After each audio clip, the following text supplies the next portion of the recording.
ನಮಸ್ಕಾರ, ಸುಧಾಸ್ ಕಿಚನ್ಗೆ ಸ್ವಾಗತ. ಈಗ ನಾವು ಸಬ್ಬಕ್ಕಿ ಪಾಯಸ ಮಾಡುವುದು ಹೇಗೆ ಅಂತ ನೋಡೋಣ.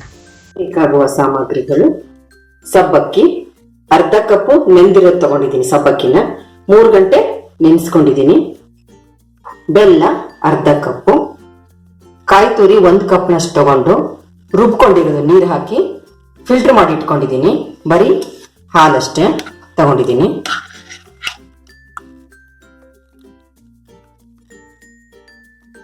ಏಲಕ್ಕಿ 3, ಒಂದು ಸ್ವಲ್ಪ ಜಾಪಕಾಯಿ, 1 ಟೀ ಸ್ಪೂನ್ ಅಷ್ಟು ತುಪ್ಪ,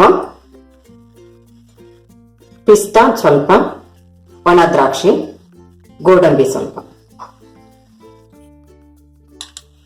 1 ಸ್ಪೂನ್ ತುಪ್ಪ ಹಾಕೊಳ್ಳೋಣ.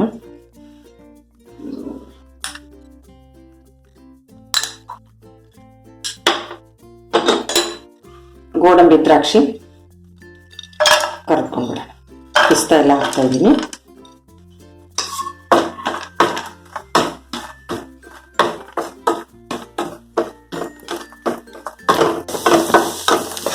ದ್ರಾಕ್ಷಿ ಎಲ್ಲ ಗೋಡಂಬಿ ಕರ್ದಿದೆ. ಇದನ್ನು ತೆಕ್ಕೊಂಡ್ಬಿಡೋಣ. ಬಾಣಲಿಗೆ ಬೆಲ್ಲ ಹಾಕೋಣ. 1/4 ಕಪ್ನಷ್ಟು ನೀರು ಹಾಕೊಂಡು ಕರ್ದಿಸ್ಕೊಳ್ಳೋಣ. ಇದನ್ನು ಪಾಕ ಮಾಡೋದು ಬೇಡ.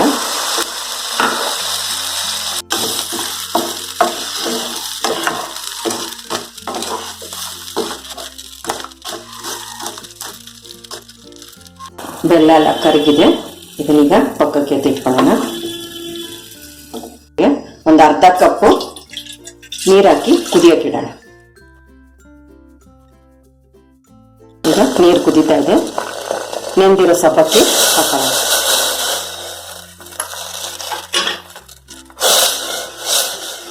ಒಂದು ಸ್ವಲ್ಪ ಕುದೀಲಿ ಸಬ್ಬಕ್ಕಿ. ಈಗ ನೆಂದಿರೋದ ಹಾಕಿರೋದ್ರಿಂದ ಸಬ್ಬಕ್ಕಿ ಎಲ್ಲ ಬೆಂದಿದೆ. ಇದಕ್ಕೀಗ ಕರಗಿಸಿ ಇಟ್ಕೊಂಡಿರೋ ಬೆಲ್ಲ ಹಾಕೊಳ್ಳೋಣ.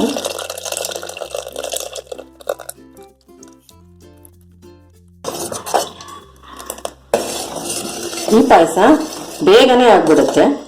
ಒಂದು 10 ನಿಮಿಷದಲ್ಲಿ ನೀವು ರೆಡಿ ಮಾಡ್ಕೊಂಡ್ಬಿಡ್ಬೋದು. ಸಬ್ಬಕ್ಕಿ ಒಂದು ನೆಂದಿತ್ತಂದ್ರೆ ಪಾಯಸ ಬೇಗ ಆಗುತ್ತೆ. 1-2 ಕುದಿ ಚೆನ್ನಾಗಿ ಕುದೀಲಿದು.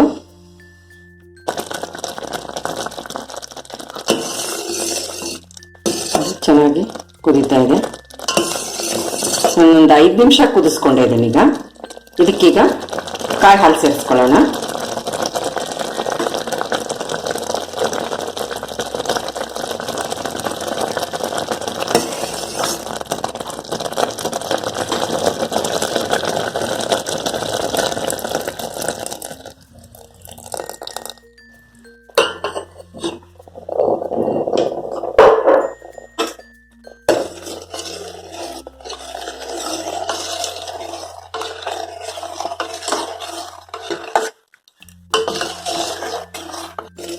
ಒಂದು 2-3 ಕುದಿ ಕಾಯಿ ಹಾಲು ಹಾಕಿದ್ಮೇಲೆ ಕುದಿಸ್ಕೊಂಡಿರೋದು.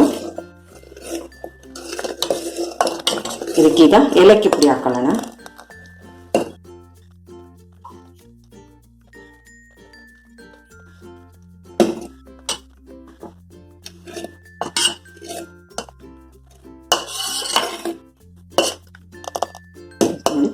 ತಣ್ಣಗಾದ್ಮೇಲೆ ಇನ್ನೂ ಗಟ್ಟಿ ಆಗುತ್ತೆ ಇದು. ಇದಕ್ಕೀಗ ಕರ್ದಿರೋ ಗೋಡಂಬಿ ದ್ರಾಕ್ಷಿ ಹಾಕೊಳ್ಳೋಣ.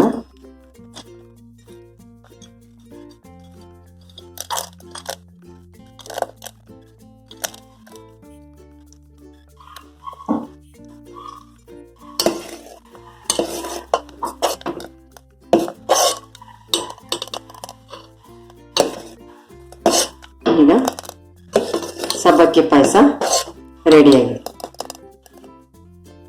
ನನಗೆ ಗ್ಯಾಸ್ ಆಫ್ ಮಾಡ್ಕೊತಾ ಇದ್ದೀನಿ. ಬೇಗನೆ ರೆಡಿ ಆಗುತ್ತೆ ಇದು. ಸಬ್ಬಕ್ಕಿ ನೆನೆಸ್ಕೊಂಡು ಬಿಟ್ರೆ ಬೇಗನೆ ಈ ಪಾಯಸ ದಿಢೀರಂತ ರೆಡಿ ಮಾಡ್ಕೊಬೋದು. ಈ ವಿಡಿಯೋ ಇಷ್ಟವಾದಲ್ಲಿ ಲೈಕ್, ಶೇರ್, ಸಬ್ಸ್ಕ್ರೈಬ್ ಮಾಡಿ.